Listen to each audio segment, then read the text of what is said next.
Part 10. Augustus Gloop goes up the pipe.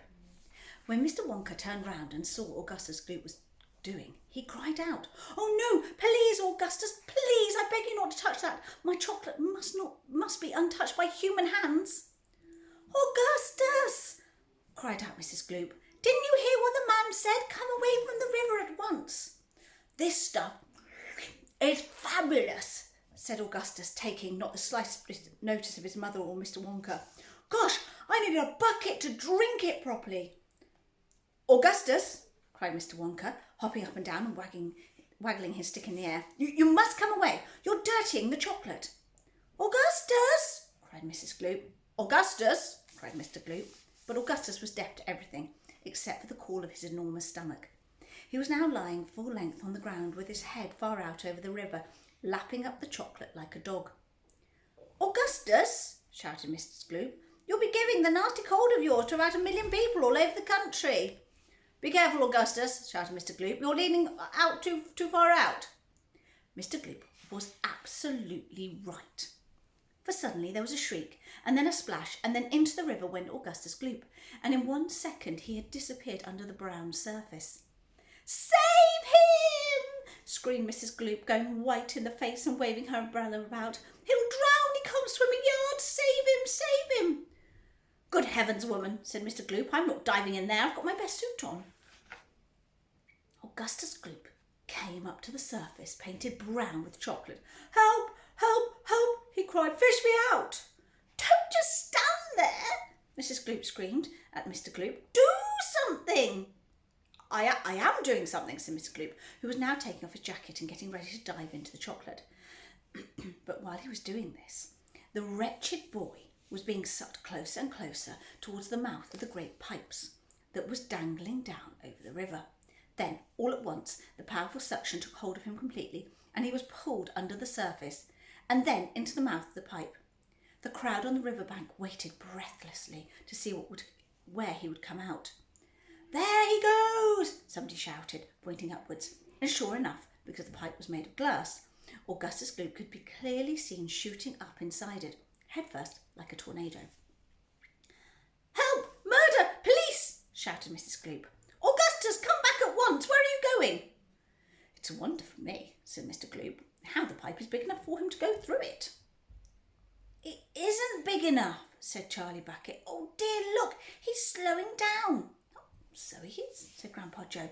"He's going to stick," said Charlie. "I think he is," said Grandpa Joe. "By golly, he has stuck," said Charlie. "It's his stomach that's done it," said Mr. Gloop. "He's blocked the whole pipe," said Grandpa Joe. "Smash the pipe!" yelled Mrs. Gloop, still waving her umbrella. "Augustus, come out of there at once!" The watchers below could see the chocolate swishing around the boy in the pipe, and they could see it building up and behind him in a solid mass, pushing against the blockage. The pressure was terrific. Something had to give. Did give, and that was Augustus. Woof! Up he shot again, like a bullet in the barrel of a gun. "He disappeared!" yelled Mrs. Gloop. "Where does the pipe go? Quick, call the fire brigade!" "Keep calm," cried Mr. Wonka. "Keep calm, my dear lady, keep calm. There is no danger whatsoever. Augustus has gone on a little journey, that's all.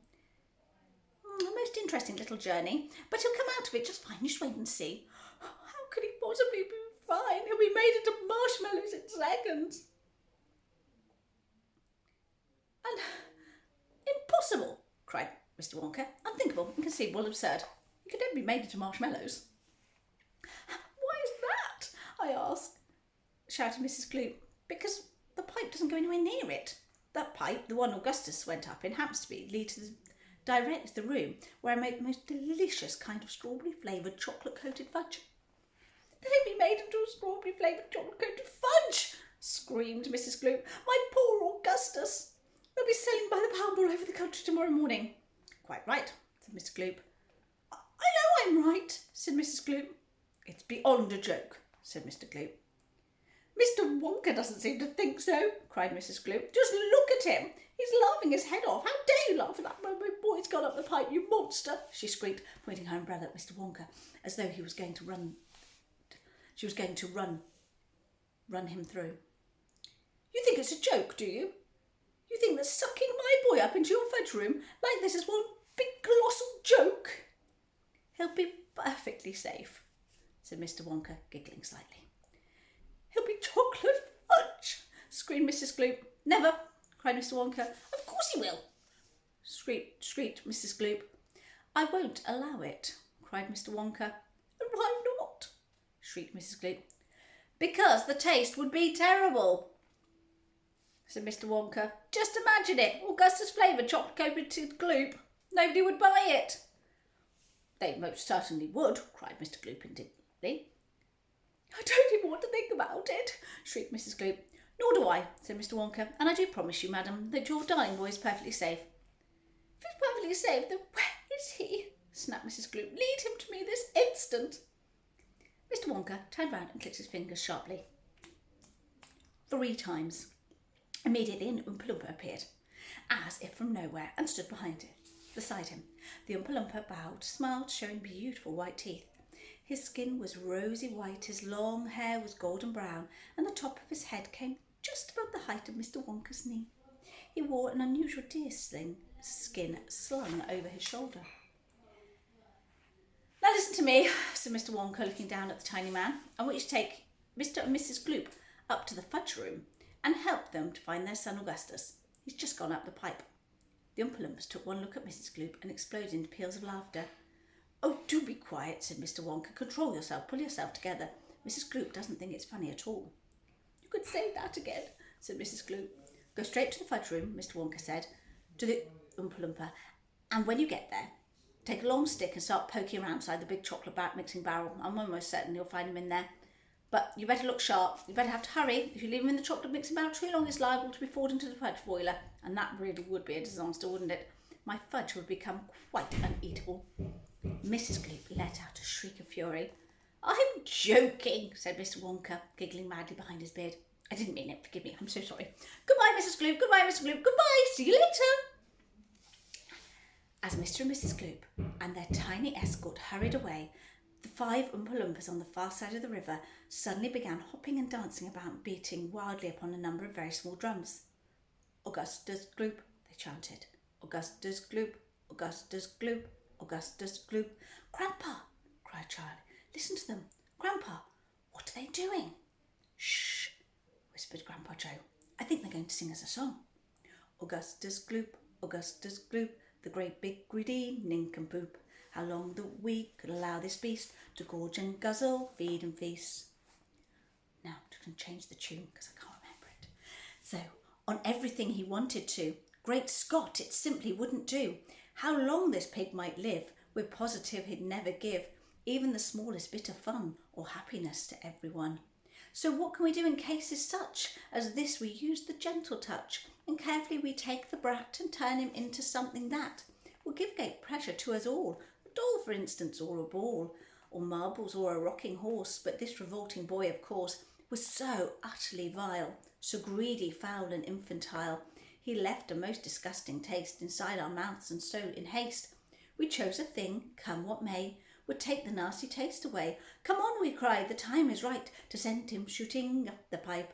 He has to go, it has to be, and very soon he's going to see. Inside the room to which he's gone, some funny things are going on. But don't, dear children, be alarmed. Augustus Gloop will not be harmed, although, of course, you must admit, he will be altered quite a bit. He'll be changed from what he's been when he goes through the fudge machine. Slowly the wheels go round and round, the cogs begin to grind and pound. 100 knives go slice, slice, slice. We add some sugar, cream and spice. We boil him for a minute more until we're absolutely sure that all the greed and all the gall is boiled away for once and all. And then out he comes. By now, by grace, a miracle has taken place. This boy who was only just before was loathed by men from shore to shore. This greedy brute, this louse's ear, is loved by everyone, is loved by people everywhere. For who could hate or bear a grudge against a luscious bit of fudge? I told you they loved singing, cried Mr. Wonka. Aren't they delightful, aren't they charming? But you mustn't believe a word they said. It's all nonsense, every bit of it. Are the Oompa Loompas really joking, Grandpa? asked Charlie. Of course they're joking, answered Grandpa Joe. They must be joking, at least I hope they're joking.